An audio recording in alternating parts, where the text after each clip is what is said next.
Part 2. Part 2. Paanong gagawin natin dito sa YouTube? Dito sa YouTube po, talagang normal po yan na sa una mahihiya po tayo, and then marami pa po tayong dapat matutunan. Actually ako marami pa akong dapat matutunan in terms of editing, kasi kailangan din ng skills on how you will edit your video. So, di ba? Mostly naman sa akin simple lang, kasi nga ang niche ng aking channel would be more of anong ba ang maitutulong ko or maipapalaganap ko sa mga magulang, sa mga kababaihang katulad ko, kung paano tayo tamang pananaw natin sa mga bagay-bagay na nangyayari sa kapaligiran. So ayun, dito po sa YouTube marami po tayo dapat makilala, kasi the more friends you have, syempre nag-grow po tayo ng channel, nagpapakilala tayo sa mga YouTube community. Sila rin po yung magiging viewers natin, sila rin po yung makakakilala sa atin. Kung hindi tayo kilala, paano tayo panonoodin? So dapat maipakilala natin talaga ang ating channel sa kanila para magkaroon tayo ng mga following at masusundan nila yung ating mga sinasabi. Ongoing road survey. May survey pala yung kalsada dyan. Ayun. So ayun po.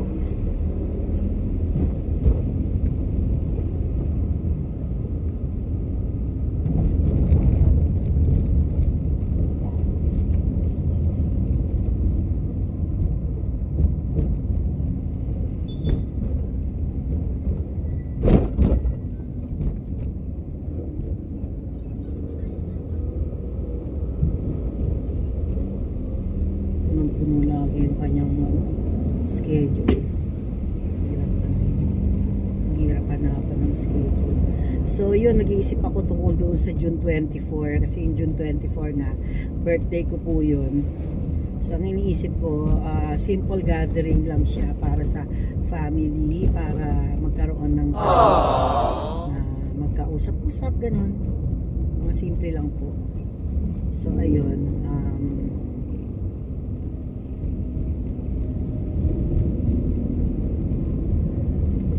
ilang minuto pa tayo bago makarating. So ayun na nga, yung ating YouTube channel, di ba, yun po yung pinag-uusapan natin. So unang-una, mag-isip po kayo ng bagay na hindi kayo maubusan ng topic, ini-enjoy nyo talaga at gagawin ninyo para laging may content ang ating channel, kasi content is the key. Lagi po dapat tayong may mga upload, at saka hanggat maaari may niche tayo, iti-trim down natin yung ating niche. Kung food siya, food talaga, or kung ano pa man. Pero hindi nga, minsan nga hindi natin nagagawa yun. Ako hindi ko minsan nagagawa yun. May mga naihahalo akong iba't ibang nagiging variety, nagiging mixed vlog. Pero yun nga, at least active po tayo, and then we engage doon sa ating mga kaibigan, kasi mga kaibigan natin, sila rin po yung tutulong sa atin na magawa natin yung ating mga goals dito sa YouTube, na maparami tayo, makilala natin more, na makilala natin sila, mas marami makikilala, mas marami po tayong magiging kaibigan dito sa YouTube. So ayun,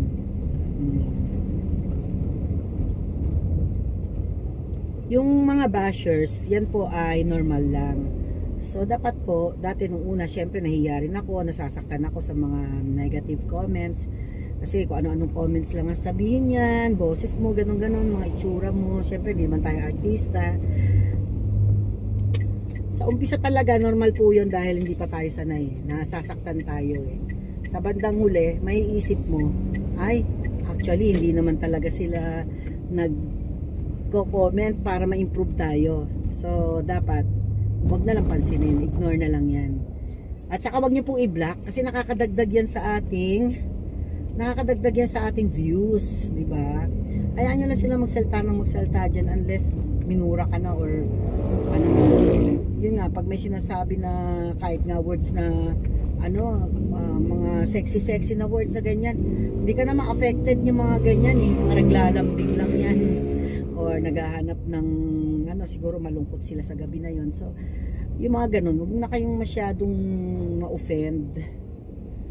Pag nasa social media ka, hindi lahat kasi matutuwa sa ginagawa natin or hindi lahat pare-pareho yung tao. Imagine mo kung pare-pareho yung iniisip ng tao, boring naman nun, di ba? That makes it exciting kasi iba-iba ng pananaw, iba-iba ng pagtanggap do sa ginagawa mo. Pero at the end of the day, tayo mismo ang magbibigay ng definition sa ating ginagawa. Kung fulfilled ka nga sa ginagawa mo. So ano ba yung advocacy mo? Bakit ba nagtayo ka? Laging may question. Bakit ka nagkaroon ng YouTube? In the first place, why did you create a YouTube channel? Ano ba yung unang dahilan mo? Siyempre hindi tayo hipokrita, lahat tayo, kaya tayo niyan. Number one din is the financial aspect. Gusto nating magkaroon ng sideline. So parang sideline lang naman siya eh. Ay, wala namang mawawala, di ba? May ipon mo yon, nagkakaroon ka ng ads, nagkakaroon ka ng additional income. O kung hindi man every month na $100, o kung malakas ka naman talaga every month na $100, not bad, di ba? Pero at the end of the day, especially if you are just new, kung ikaw ay bago pa lamang dito sa YouTube, huwag mong expectin kagad yung pagkita or baka ma-burnout ka, mag-quit ka na kagad. Iba nga nakumita na eh, pero nung bandang huli parang napagod. May kilala ako, mga kaibigan ko dati, meron na silang monetization ha, meron na silang cheque, tapos tinamad, pinabayaan na. Nakakapanghinayang, di ba? Kasi pinaghirapan na natin yan, ilang puyat na yan, ilang eyebags na yan, naipon mo siya. Yung mga eyebags natin, pwede lang isanla, pwede lang ibenta, di ba? Ay di siguro dapat binenta na natin yung mga yan. Dapat binenta na natin yung mga yan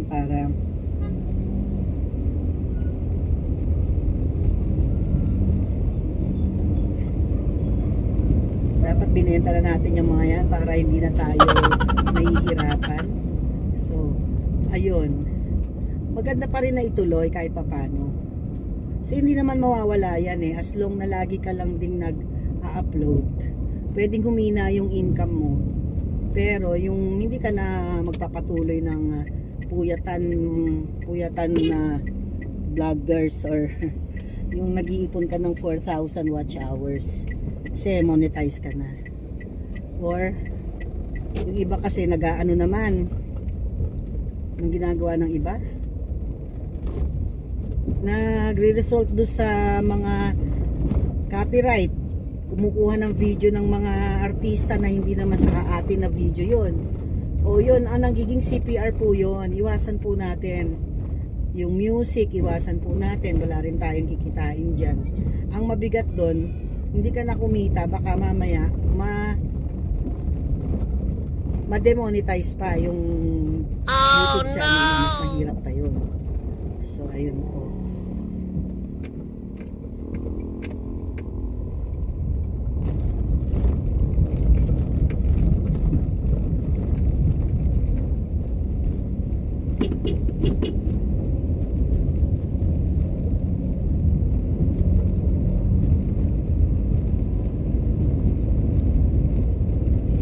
So, malapit na tayo sa school.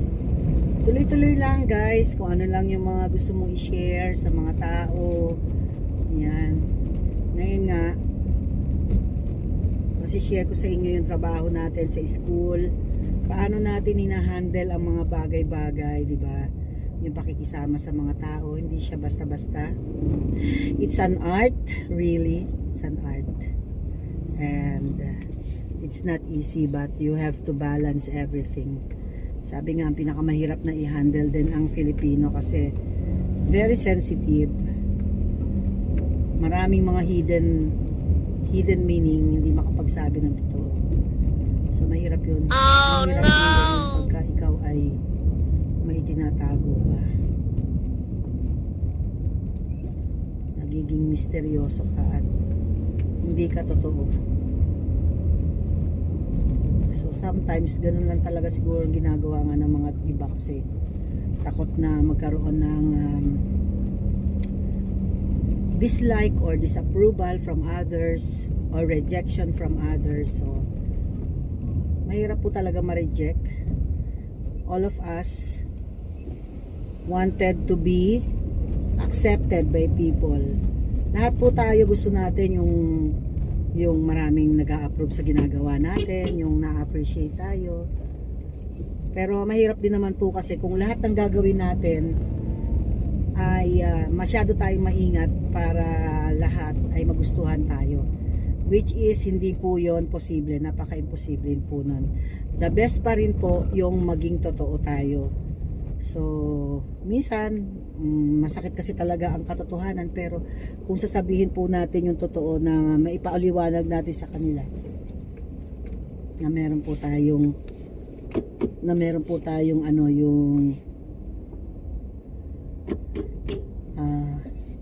yung ating purpose ay para sa ikabubuti, then may intindihan po nila yon. Okay, ano na po tayo sa ano, school na po. Nakarating na tayo sa school. Open na nila yung gate. Ayan. Papamigay na ng tinapay. Magpapamigay na ng tinapay. Ang ating PDO nagpapamigay na ng tinapay. Ang init kasi dito. Dito ko nalalagay para hindi ko mainitan. Tara basa, kailangan mapicturan.